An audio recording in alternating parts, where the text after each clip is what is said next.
Okay, students, let us begin. Good morning, everybody. Today we are going to do 2.1 Animals, a very beautiful and a thought-provoking poem by an American poet, Walt Whitman.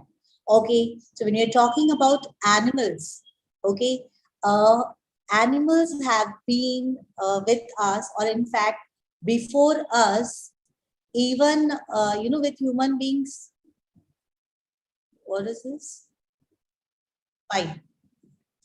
So animals have been with humans, even they have been on this earth before human beings. Okay, and when we live with them in harmony, human being, man has tamed animals. Okay, and we have kept them as pets, and we love them. So in this poem, okay, the poet Walt Whitman wants us to learn from animals. What qualities of animals can we imbibe in ourselves? So when we are talking about qualities or attributes or abilities, here there is an exercise given in your textbook. This is warming up.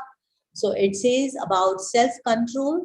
So what is the attribute which shows that you have a self-control, you have love and care, good manners, you show gratitude, worship gods? Which are the attributes? Okay, you have to put the following attributes or abilities in the proper circles. So who has a self-control? Is it animals, it is human beings, or it is common to both? So what are the qualities of human beings? Let us see. Self-control, love and care, good manners, showing gratitude, swimming. So you have to categorize whether it is humans, animals, or common to both, like swimming. So it is common to both. Okay, worship gods, animals don't worship gods. So it is an attribute or a quality of human beings. Stand up immediately after birth? No, it is animals can do that. Okay, some of the species of animals can do that. Most of them. Communicate is common in both. Communicate is, they may communicate by the sounds. Okay, they may not have a language like human beings. They may have their own language. Okay, has 360-degree vision, means they can turn their whole neck around and see. So this is for animals. Live more than 150 years. Animals learns computing. Human beings sleeps in standing position. Animals bring up children is common in both. Now, what is something that you see which is not found in the animals but is found in the human beings? And this quality is being frustrated. Okay, so when you're really frustrated is very angry, or you're overwhelmed with feelings and emotions. You're very sad, you're very tired, you're very angry. Any of those negative feelings are too much on you. You wish that you were an animal. So what type of, you may feel like, oh, I wish I was a bird, I would fly and go. Suppose if you're stuck in a traffic, okay, so you will feel, wow, I wish I was a bird. I could fly over everybody, and reach my place, especially if you're getting late somewhere. Correct? Or it's very hot, you may think, you may feel, thought comes in your mind, I wish I were a fish, I could swim in the cool water. Okay, so this is for you. Write down what you would wish for. Okay, if you had this, you could transform yourself to something. Write down what you would like to transform into. 2 to 3 reasons. Could be a butterfly or a fish or a bird or any animal of your choice. Fine. Now, the other exercise here, the number 4 says that we come across many animals in our vicinity. Vicinity is our surrounding. We also have read about different animals in the books. Now, you have to make a list of animals that fall under different categories. So, amphibians. Who are amphibians? Amphibians are those animals who can live on land as well as on water. Okay, they can live in water as well as on land. Mammals are animals, or you can say living beings or creatures who give birth to the young ones. There are wild animals, there are aquatic animals, animals who live only in water, can survive only in water, and there are pet animals. Okay, so please see that you complete this warm-up. Let's come to the poem now. So you have got that we are going to learn about animals. Now you may wonder, what are we going to learn about animals in this poem? So let us, before understanding about the poem, let us learn something interesting about the poet. Poet Walt Whitman, born 1819 and death in 1892, was a major figure in early American poetry. He's an American poet in an age when all poetry was rhymed and metrical. Metrical is musical. There were rhyming words. He made a break with the tradition and wrote a revolutionary new kind of poetry in free verse. So please underline, children, make a note of free verse. What is free verse? Verse is a poem, and free verse is a poem where there are no restrictions of rhyme scheme, rhyming words, or any meter or any music. Poet just expresses himself. So at that time, in that century, when he started writing, when he was writing poetry, all the poets were, following a particular rhyme scheme, rhyming words, a meter, or lyrical quality. But Walt Whitman was revolutionary. Revolutionary did not follow the same kind. He brought out something new. So he's also called father of free verse. Walt Whitman is called father of free verse. Okay? He was a non-conformist in all respects, including his social life. The poet tells us that he feels more at home. Underline at home. At home here is a phrase which means comfortable. He feels more comfortable with animals than humans, whom he finds complicated and false. So the poet in the poem is giving us a beautiful message. He says that when he's in company of human beings, when he's with people, he's uncomfortable. Why? Because people are complicated. People are false. Human beings pretend. They are unhappy, but they pretend to be happy. They may be poor, but they pretend to be rich. Right? So we are false. That is what he wants to say. And they are complicated. Complicated means they can become upset anytime. They become overly happy or they become overly sad. They become depressed. They commit suicides. All the emotions. So they are very complicated. Difficult to understand a human being. Whereas, on the contrary, when you're talking about the animals, they are very simple living beings. Okay, so let us see what qualities the poet admires, appreciates in the animals, and he wishes to have those qualities that, or he wishes that we learn, at least we learn to imbibe those qualities from the animals. Okay, so that is the background of the poem. Let us begin. So I'll read the poem first once. Okay, it's a very nice, small, and a very thought-provoking poem. It says, I think I could turn and live with animals. They are so placid and self-contained. I stand and look at them long and long. They do not sweat and whine about their condition. They do not lie awake in the dark and weep for their sins. They do not make me sick, discussing their duty to God. Not one is dissatisfied. Not one is demented with the mania of owning things. Not one kneels to another, nor to his kind that lived thousands of years ago. Not one is respectable or unhappy over the whole earth. So they show their relations to me and I accept them. They bring me tokens of myself. They evince them plainly in their possession. I wonder where they get those tokens. Did I pass that way huge times ago and negligently drop them? So what does he say here? Okay. Poet says, let us see the explanation line wise.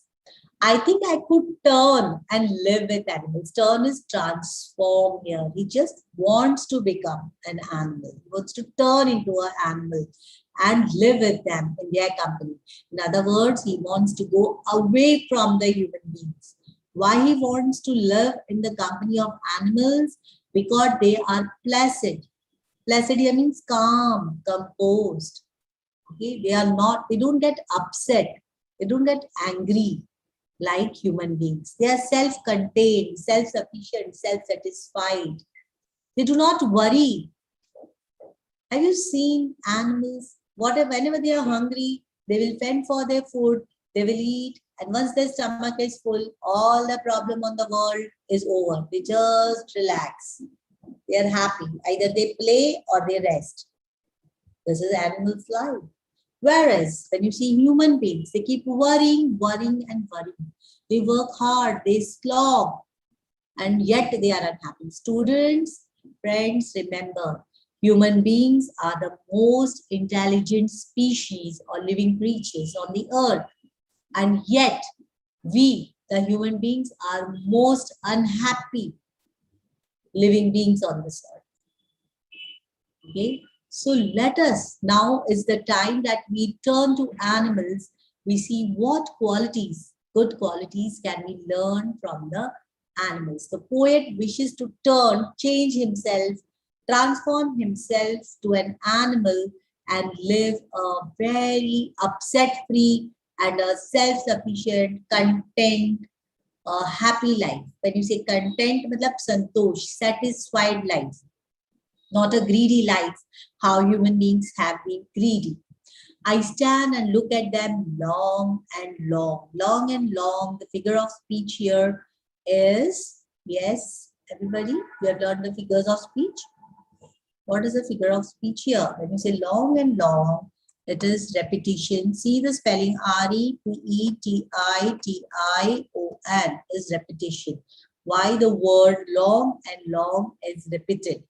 Okay, so I stand and look at them long and long. They do not sweat and whine about their condition. Underline sweat is work hard. People work hard unnecessarily. Everybody, as Mahatma Gandhi has said, everybody on this planet or this planet has enough for everybody's need, but not for everybody's greed. If you are greedy, then it is not sufficient for you. But if you are needy, you need this earth planet will provide you everything. Okay. So animals do not sweat. Sweat here is work hard or whine. Underline whine, write down, make a note in your notebook. W-H-I-N-E, whine is to complain. So they do not whine. They do not keep complaining. We keep complaining about the weather. We keep complaining about the government, we keep complaining about our relationship, we keep complaining petrol ka rate badh gaya, correct? And there are so many things. We keep complaining about the disease which has come up, we keep complaining about the education system, or kuch nahi, we also complain about the internet. Okay, just a second. Right. Getting me? So the poet, yes, poet wants us to learn these qualities from the animals, correct? When they are so calm, composed, peaceful, and self-sufficient. They do not sweat. They do not unnecessarily tire themselves, work themselves out, nor do they complain. So wine was complaining. Let's come to the next line. They do not lie awake in the dark and weep for their sins. So who does all this? Lying awake, they do not get sleep, they are depressed, they take pills, they take medicines, they have high blood pressure, diseases, diabetes, and so many other problems. And why? They weep. What do you mean weep? Cry for their sins. What are sins? Immoral things they have done, which they shouldn't have done, they feel. पाप बोलते हैं, बुरे काम किए हैं उन्होंने, इसके लिए उन्हें रात को नींद नहीं आ रही है, और because they cannot sleep, they are crying. Okay, these are human beings, but animals don't do this. They do not make me sick discussing their duty to God. make someone sick is to feel disgusting, feel, very bad. It's disgusting. Okay, a dislike, a strong dislike. So poet doesn't like when human beings just sit and talk about God. We should do this, we should, and they're not doing it. They're just talking, they're just discussing their duty about God. And no one is dissatisfied. He's talking about animals. Animals are all satisfied. Not one is demented. What is demented? Mad, crazy, obsessed. Why? With the mania of owning things. Owning things. We want more and more and more. This is what Mahatma Gandhi spoke when he was talking about the greed. How human beings are greedy. Correct? And in our greed, we have even, exploited Mother Earth, the planet Earth. Isn't it? When person has a little good job, they want still better job, still more job, earn some money, want more money, little comfort, they want more comfort. But animals are not mad or possessed or obsessed with the craze. Mania is craze, madness of owning things. There are people where they can have just one car, but they have 5 cars, 10 cars, they want more. Forget cars. Let's talk about our clothes, our outfits. 1 or 2 dresses are enough, but we buy and buy and buy just to show off, maybe, or just for the craze of it. We want to wear different dresses every day.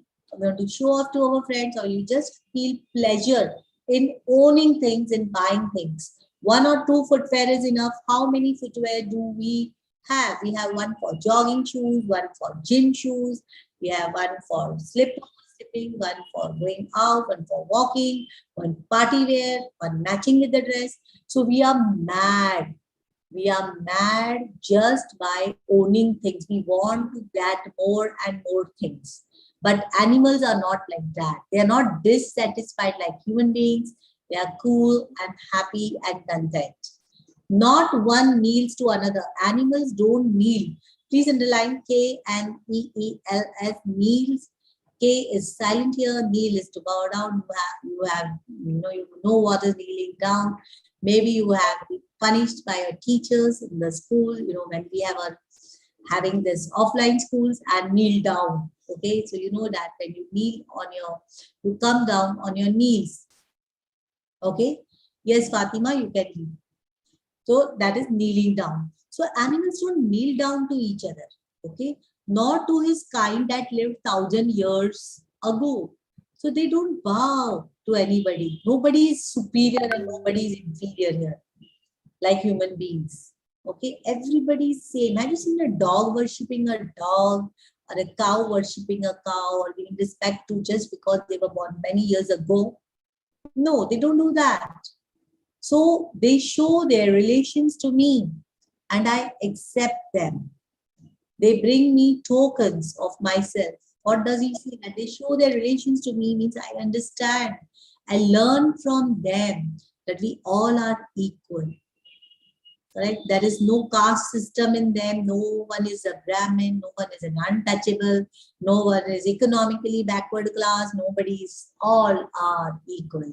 And they love and they live together like one species. Okay? He says, I accept them. I like this quality in the animals. They bring me tokens. When you say tokens, means your virtues, good qualities. So poet learns what good qualities he can have from animals. He learns to have virtues like innocence, being happy just in the sunrise. You've seen sunflowers, you've seen animals being so happy, birds being happy at sunrise. Simplicity, how simply they live, minimum requirement, they're content with what they have. So he loves these tokens, these gifts, which he has got from the animals, these qualities which he has learned from the animals. They evince them plainly in their possession. When you say evinces, they show. They don't do show off. Correct? They are very plain, very simple with whatever they possess. I wonder where they get those tokens. From where do they learn to be simple? For us, it is so difficult to be simple. Right? We need so many things to show off, to prove ourselves. We are running mad race. We are competing with our own human beings.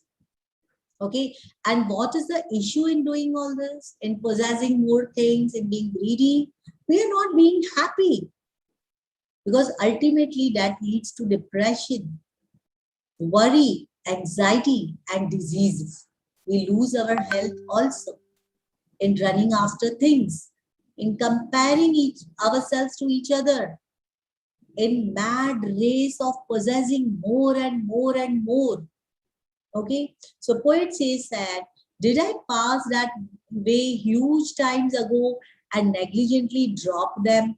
He said that, did I pass that way huge times ago and negligently is without being careful, I dropped all those tokens, all those gifts which I had learned from the animals. Once upon a time, I had those qualities of being simple, being happy, being contented. See, the poet is thinking over there. Can you see that? And he thinks and is wondering, where have we lost those qualities that we should possess to live a happy and a carefree life? That is about the poem. Okay, I hope you have understood. A very beautiful poem gives the message that though man is intelligent, he is unhappy, he has not, he's sinning, he's crying, he cannot sleep in the night because of the rat race, because of the competition. Okay, and he wants to be with the animals. He wants to transform himself into animals. Why? Because of the qualities of animals, that they do not sin, they are peaceful, they are impartial. Okay, so let's talk about the English workshop. Here are the words and their meaning. Whine is to complain in an annoying way. Sin is an offense or against a religious or moral law. Avenge is to show. Mania is madness. Craze, negligent is failing to take proper care of. Okay, so find out the adjectives from the poem which refer to positive thinking and negative thinking. These are complete the following. The poet, which is what he could do, he could transform himself into an animal. Animals do not complain about. What are the things animals do not complain about? Animals are not crazy about possessing things. Okay, let me do this. Yeah. Then true or false, animals are self-reliant, animals quarrel with for their possessions. So I think this is something which you can do it on your own. Okay, so go through the poem again and find out in the next fourth question, what are the differences between human beings and animals? So first one is given, animals never complain about anything. Human beings always complain about their condition. The next question is completing the web diagram given over here, which is highlighting the good values or good habits we can learn from the animals. So you can go through the poem again and complete it. Talking about the figures of speech, examples, long and long. We saw the second line is example of repetition. You can see here, I had written down long and long, the second line. Okay, then you talk about alliteration. What is the difference in alliteration? Alliteration, only the sound. Okay, not the whole word, but just the sound of the word is repeated. Then you say that the figure of speech is alliteration. So you can see in these lines, they do not, let me highlight it for you. They do not make me say discussing their duties. So discussing duties. Not one is dissatisfied, not one demanded. So here sound D is repeated. So you can say that this is an example of alliteration. Okay, so please children remember all the figures of speech, because when you write appreciation of the poem, you need to know the figures of speech. Okay, so alliteration, see the spelling, alliteration. Alliteration is where the sound is repeated, not the whole word is repeated. Clear? Let's move ahead to the next question and quickly discuss the question answers. So next one is, Hyperbole is an overstatement, exaggeration. Okay, like example, I can give you, my tears can fill the ocean. Okay, so when you say you're so sad that your tears can fill the ocean, is very obviously an overstatement, exaggeration. Okay, so let us find an example of hyperbole from this. So hyperbole example here says that I think I could turn and live with animals. This itself in the beginning is an example of hyperbole. Okay, you are free to read and find out more examples if you find more figures of speech in the poem. Okay, you have to identify here, do it yourself, go through the poem again. So that is it. Appreciation of the poem is to be written in the paragraph form, children. Many of them are asking me. So if you do not write in the point form may be given to you just for your understanding. Okay, so that you know what points are to be covered when you are writing an appreciation. But actually, a appreciation is always written in the form of paragraph, not in the form of points. So this is where we complete poem 2.1, animals, along with the theme, central idea, meanings, difficult words we have seen, and also figures of speech. So I hope it is clear. Read the poem again, watch the video again and again so that you become clear. Any questions or any doubts you have, still after this explanation, you can ask me now or you can put into the comment box also. Please subscribe this channel. The name of this channel is Learn with Pragati. Learn with Pragati Dongre. So whenever you want, you can have an access to the explanation. Okay. Thank you, students. You may ask your questions now in the comment box, or those who are live can ask me now.